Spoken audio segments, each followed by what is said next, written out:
पति पत्नी के विवाद के बाद एक महिला अपने मायके आ जाती है और वह अपने पति और ससुराल वालों से कहती है वो आत्मनिर्भर बनके आपको संदेश देगी कि मैं किसी से कमज़ोर नहीं। उसने बिजनेस करने का एक प्लान बनाया हुआ था, कुछ पैसे उसने जमा भी किए थे, लेकिन इत्तेफाक की बात ये थी कि उन्हीं दिनों उसके मोबाइल पे एक मैसेज आ जाता है कि आप 25 लाख रुपए जीत चुकी हैं।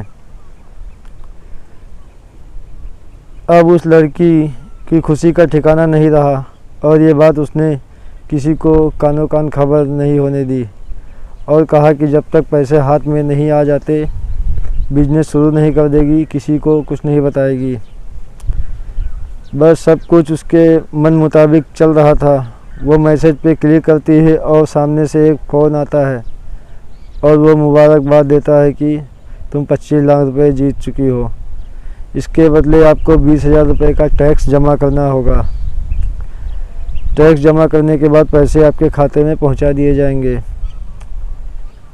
ये एक शुरुआत थी। धीरे धीरे उसने जो पैसे जमा किए थे वो तो चले जाते हैं, दूसरों से उधार ले लेती है, अपने माँ बाप से उधार ले लेती है और अपनी खुद की ज्वेलरी बेच देती है और अपने माँ बाप की भी ज्वेलरी बेच देती है।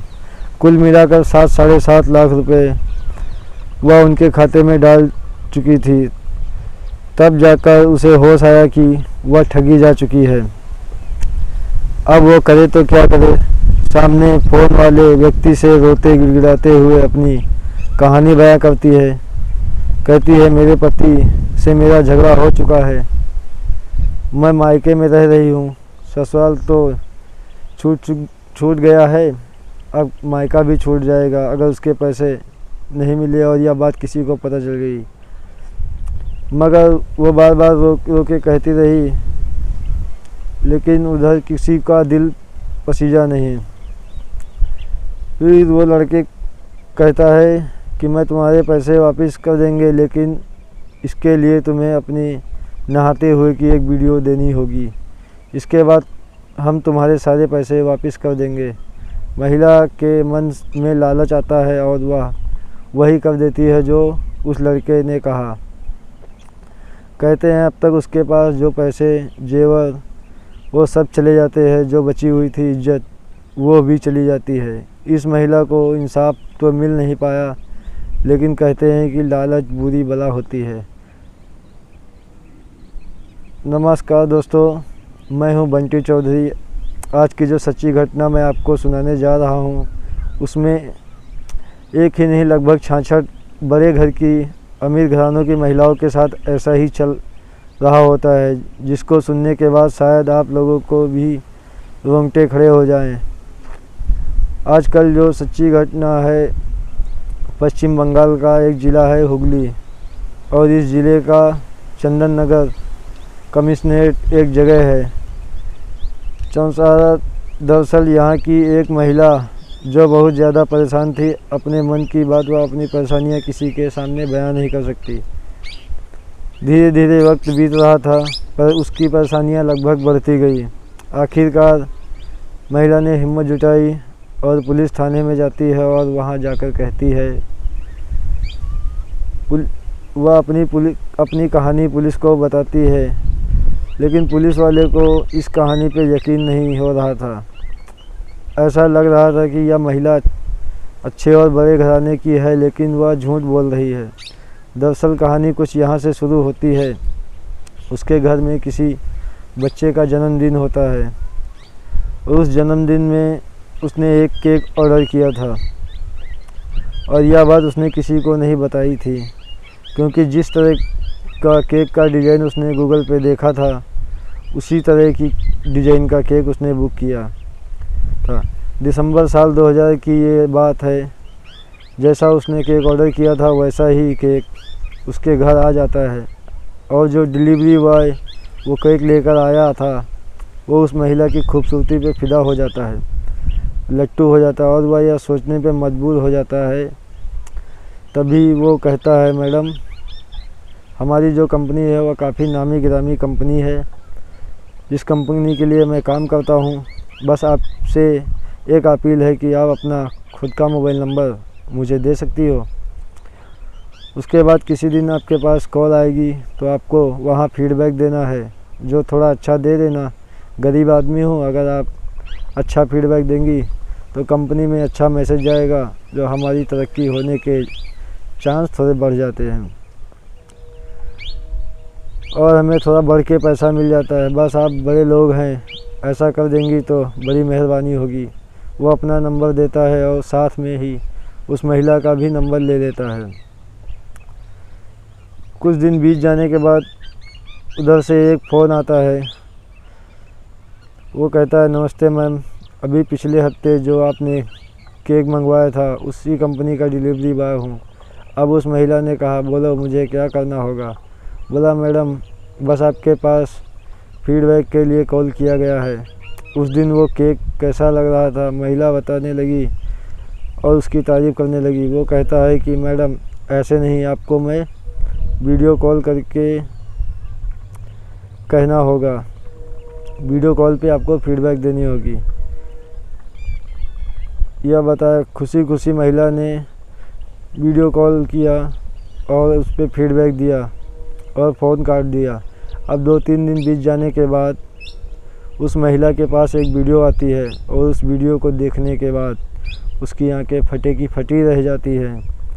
दरअसल उसमें आपत्तिजनक वीडियो होती है और बिल्कुल नंगी वीडियो थी और उसमें शक्ल किसी और की नहीं बल्कि उसी बड़े घर की महिला की थी जिसने वो केक मंगवाया था।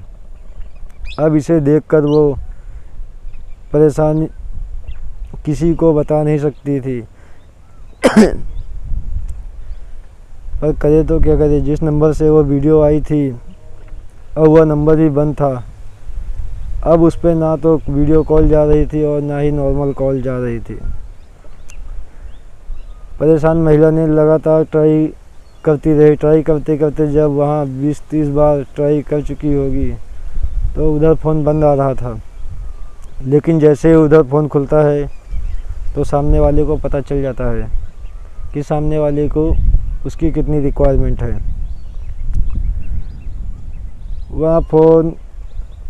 वह लड़का वापस फ़ोन करता है और उससे कहता है,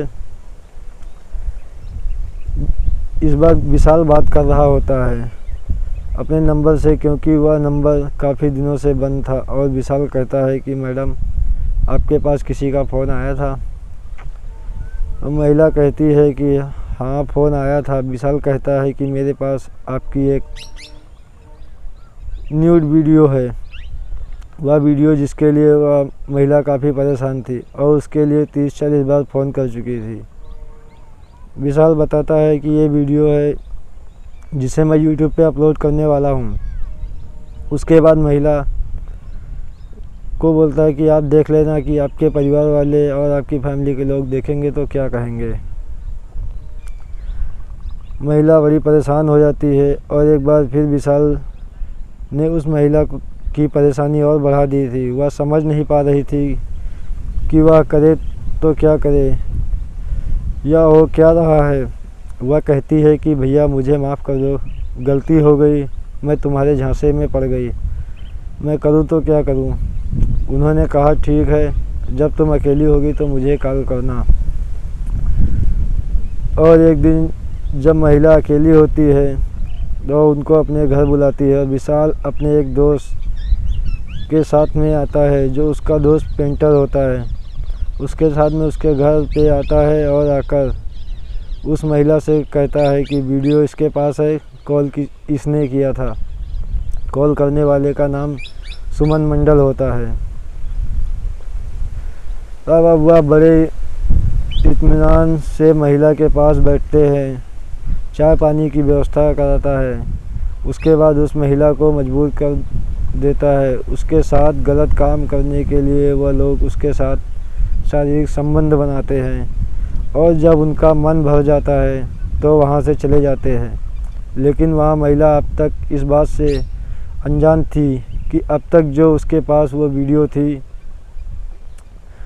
वह वीडियो उसकी नहीं थी, वो नकली वीडियो थी। वह वीडियो कॉल से वह फ़ोटोग्राफ निकाल कर वह उन लोगों ने वह वीडियो बनाई थी जब दोनों लड़के उसके साथ शारीरिक संबंध बना रहे थे। तब मोबाइल में ओरिजिनल वीडियो उतार लिया गया था। अब की बार वह असली वीडियो उस महिला के पास भेजता है और उस महिला के होश उड़ जाते हैं। वह समझ नहीं पा रही थी कि एक एक करके एक केक के बदले में उसकी ज़िंदगी में कितने भूचाल आने बाकी हैं। अब उन लोगों के पास उसकी ओरिजिनल वीडियो थी और अब पैसों की डिमांड भी होनी शुरू हो गई थी। शरीर की डिमांड होने लगती है। महिला परेशान हो जाती है। 2-2.5 महीने तक उस महिला के साथ ऐसा ही चल रहा था। इस महिला ने आखिरकार फरवरी 2021 को नज़दीकी पुलिस स्टेशन में गई थी। यह पूरी कहानी पुलिस वालों को सुनाई थी।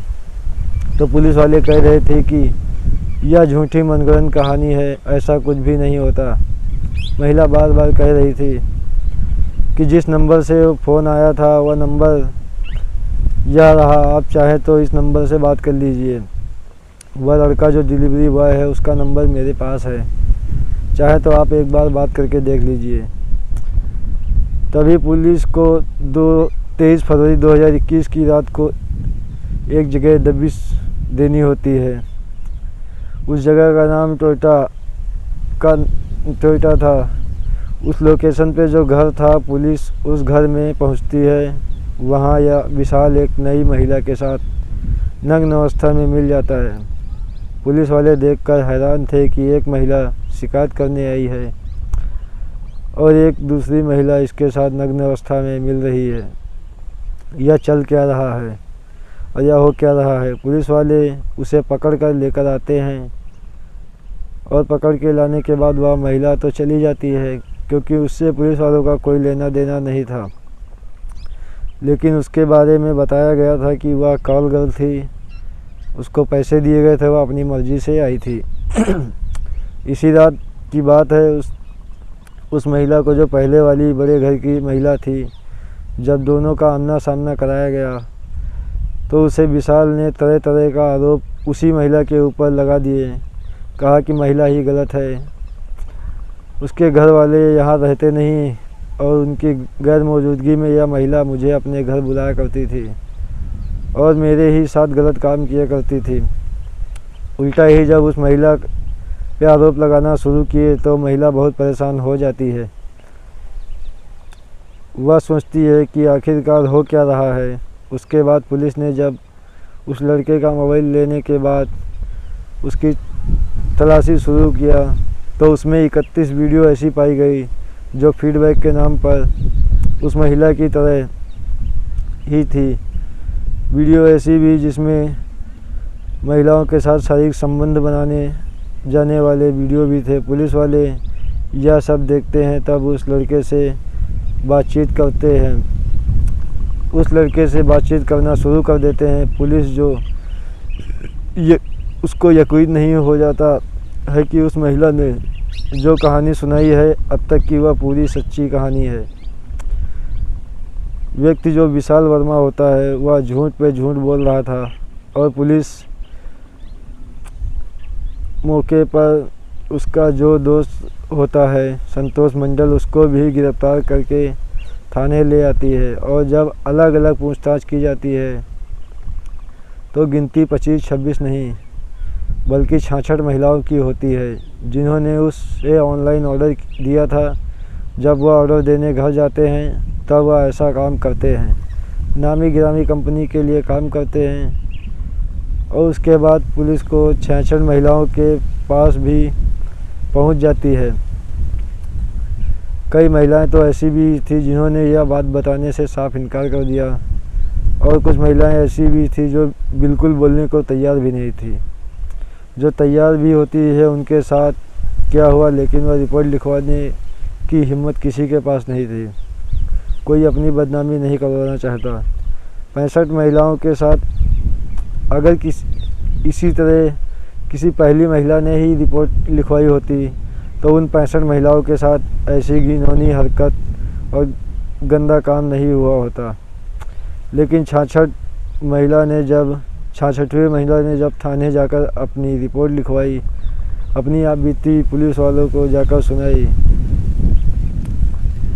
सुनी थी। उसके बाद भविष्य में यह लड़के किसी के साथ कुछ ना कर पाएंगे। ऐसे ही लड़कों से जानकारी लेने के बाद एफआईआर में जो दर्ज हुआ था, जो चार्जशीट लगाई गई थी, उसके बाद उन्हें गिरफ्तार किया गया और जेल भेज दिया गया। भेजने के बाद पुलिस ने यह कोशिश की थी कि उन्हें कड़ी से कड़ी सज़ा मिलनी चाहिए ताकि भविष्य में वह किसी महिला के साथ ऐसा ना कर सके। पुलिस जब उनसे पूछताछ कर रही थी तब उन्होंने बताया कि जब जब किसी के घर जाते थे वह देखते थे कि वह महिला कितनी लालची है, कितनी खूबसूरत है,